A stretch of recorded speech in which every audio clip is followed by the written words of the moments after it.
Hello, everybody. Coach Kyle here, back on the tube of you with another vid. I hope you liked the last one. Please go check it out. It was a tough thing to share, and vulnerable moments are often strength moments. So go check it out. Today, we are going to talk about money. Money! And relationships, our relationship to money.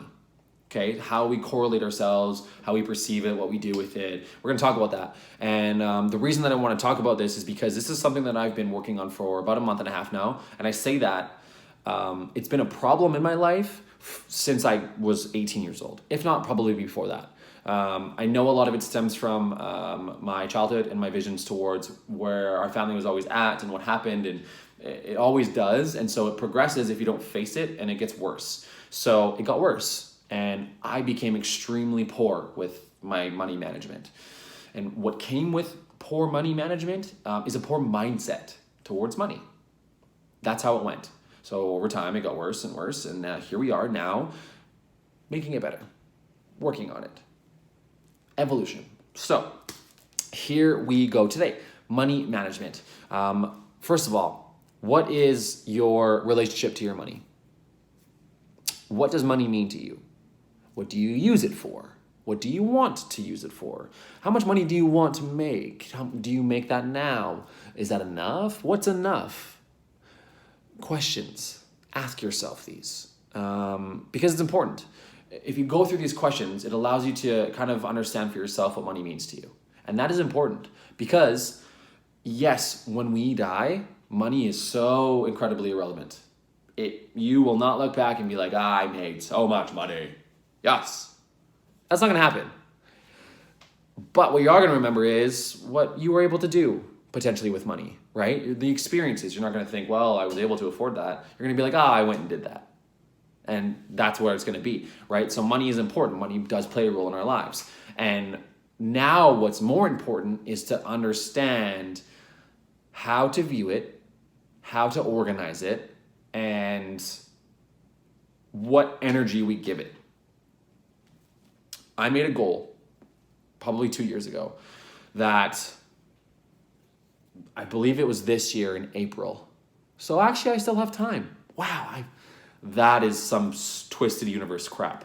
I made a goal that in 2020, April of 2020, I would have $1 million. It was a 2-year goal, and it was sparked from Jim Carrey because he made this goal of having $1 million by a specific time. I'll be honest with you, this whole process and having that on that board, it's not on the board anymore. I didn't believe in it. I wanted to believe in it. I didn't actually believe in it. Brutal. And so what ended up happening was it fell to the wayside, and I never fully pursued that vision of having that. But here's the kicker. This is a big fact. Listen to this. If you don't know how to view or manage the money that you have now and make now, you will not be able to do any better when you make more. You will have the exact same things happen. So let's say you make the average Canadian income for a single person is $34,000 a year. Let's say you make that right now, okay? And you feel like you need more. You don't have enough. You're struggling financially, all of these things. When you make 70, those tendencies that you have right now will still be there. So you'll end up buying a bigger house, a nicer car, more things for your house, you go on vacations, whatever, because you have the money, of course. But then what'll end up happening is you'll still be stressed. You'll still wonder where it all is because you haven't figured out how to figure it out right now. Big fact. Something I'm learning. Still actively processing. This relationship to money thing has been a really big focus for the last month and a half, upstairs in my mind. And so because of that, and because of a win I had today, I wanted to share it with you. And not only the win, but also the losses that have come from that. I don't know if you can compare, but I've lived in a scarcity mindset for quite some time. And this stems so far back into my life in regards to how I was brought up and what it was like in my family and how I saw all of that and how I was obviously raised. And now, instead of facing that a long time ago, as soon as I was 18, it all started to fall apart. probably before that, but when I really had access to money that wasn't mine, credit cards, it really started to change. And because of that, the mindset got worse and worse and worse. And I've been living in scarcity for a long time. And now I have, and I'm currently putting into practice a resolvency plan to work on this, to get better at it. And really, like I said, to increase my relationship with money. So here's what scarcity does for you in regards to money. It stresses you out because you never feel like you have enough. You make $34,000 a year. That's the average Canadian income, and you feel like you don't make enough. You make $70,000 a year, and you still don't think you make enough. You want $100,000 a year. Think about this in calculations. If you make $100,000 a year, which is a fantastic, obviously, goal. By the way, always have money goals. I'll get to that. If you make $100,000 a year, break that down into 12 months. What's that, like $8,500 a month, if not more? $8,500 a month. That is a lot of money. A lot. If your bills ring in, let's say, we're $3,000 a month, and that's like food and all of these things, you have $5,000. $5,000 to figure out what to do with. $5,000. I'm getting heated. That's a lot of money. So put it in relation and perspective terms, right? If you had $5,000 extra a month, what would you do with it? I don't have the answer to that for you. You do. So that's something you need to think about if you have financial goals, which, like I said, are important, which we'll get to later. Financial scarcity causes a consistent stress. If you're anything like me, I would pay rent on the 1st, and then 2 hours later, if not sooner, I would be thinking about next month's rent and how I'm going to pay it. That's not necessarily a negative thing, but what is negative is how much energy you give it and how long that energy lasts. Because giving that energy stresses you out. There's not a lot of return, unless if you've been like, oh, I got this, yes, it's gonna be a great month. I'll have way more than enough on the 1st, right? That obviously feeds you and your energy, but you're gonna be thinking about, what are my paychecks like? Will they be enough? And then paycheck will come, and you'll be like, oh, it's not enough. You'll be thinking and thinking and thinking about it. You'll be stressing you out all the time. It stresses you out. It stresses out your basic purchases. I bought Booble today for $5. This is a win today. This is my win today. I bought Booble. Bubbly. And it was a 12-pack, and I just bought it. But here's where the win was. I didn't think about how much it was, and I actually didn't look at the price. For me, that's a win. Because I often have been found and have been known to stress out about that. This $5 of Booble. I would stress out about that. Can I afford it? Can I afford it? Do I have the money? Where's the money coming from? You're gonna make enough this month. You might be $5 short on rent now. Hey, landlord, hey. I'm gonna be 5 short this month. Yeah, 5. Not 500, $5. I know. I'm good for it though. I'll get it to you. I'm just letting you. The check's gonna bounce.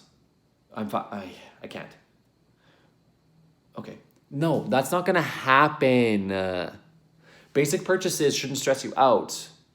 And I'm not saying be overzealous and spend your money like crazy, but understand better like where your financial status is. Let's say you don't want to buy it. Why not? Because I have a goal. This month, I'm going to save this much, and I'm going to use that money to do this with. And I'm going to experience things, and I want to buy something specific because that's where I'm at. Yes, power to you, do it. But that's where your relationship to money comes from. Think about it more. Put more effort into it. Otherwise, it will ruin you. It stresses you out your basic purchases. Now, what these stresses do is where your thoughts go, your energy flows. So your thoughts are stressful, which means your energy is stressful. It's not positive, which then influences everything. Your friendships, your relationships, your partner and how you interact with people at work. When you go to Starbucks and get a coffee, your energy is not fully there because you're stressed about money. Everyone that comes into contact with you will notice, even if they don't say it. And maybe they, consciously don't notice, their energy notices. And so that's what scarcity mindset really does for you. It impacts the things that are actually the most important in your life. Like I said, when you're at the end of your days and you're on your deathbed, you're not gonna think about how much money you had. You're gonna think about your relationships. You're gonna think about the people in your life. You're gonna think about the experiences you had with these people. That's what you're gonna think about. Not how much money you had. And so that's where the relationship part comes in. How am I building this relationship? Like any other relationship. Revelation for you. If you have a friendship, you don't just get to stop working on it. If you're with a partner, you don't just get to stop working on it. You have to continue to move it forward, including your relationship with money. It's the same kind of system. The funny part about the scarcity mindset is then you start to get intimidated by people who are financially successful. It intimidates you. You feel off when you see it. And if someone's driving a car or they buy something you want to buy, it intimidates you. And then it stresses you out. And then you give that your energy. And then you start to self-sabotage and remove the self-love that you had towards something. And it's just, it's a constant loop. So here is what you can do and what I'm actively doing. Leave money around. Leave money around your house. I'm not saying leave $2,000 sitting on the table. I'm saying here's a $20 bill. It's sitting on the table. I might use it. I might not. I'm not sure. It's just there. And what this does is it reminds me, oh, you have $20 there. And then it forces you to worry less of if you have that $20 because it's just reassuring that it's there. I have a drawer full of change. I know. I always know it's there. So if I want a coffee, I don't have to be like, oh, do you have the money? I know I have the money. It's right there. It's a good practice because it keeps you in this sense of abundance. Sticky notes. Just like I said in the last video, sticky notes. This one specifically. Where is your energy right now? And then you can recognize and become self-aware that it's on money and that I'm giving that too much of my energy. How can I now take myself out by either, I don't know, journaling about it or writing it down or booking that meeting for a raise or picking up a shift, I don't know, doing something and then releasing it. Being like, okay, I did it. That's all I can do right now. It's out of my control. Now I can give energy to the things that are important to me. Full circle, relationship to money affects almost everything, okay? So it's how you go about that and how I go about that, how I've been going about it. So sticky notes, leaving money around, obviously read money books, and it's not necessarily to say that you're gonna be fixed by the money books, but knowledge is power. So when you know, you know. And then you can do something about it. And then you can allocate your energy appropriately. It's important. Something I did was I got a whole new bank. I jumped ship, went to a whole new bank, reset everything up, direct deposits and bills coming out and stuff. I restructured it all. And it made me feel good because I felt like I felt like I was back in control of it, that I was handling it better. And I am. So I feel better about that. It's less stress. It's old attachments to that bank that were killing me. And so now it's, new bank time. And then just honestly, the biggest practice is controlling how much energy you give it.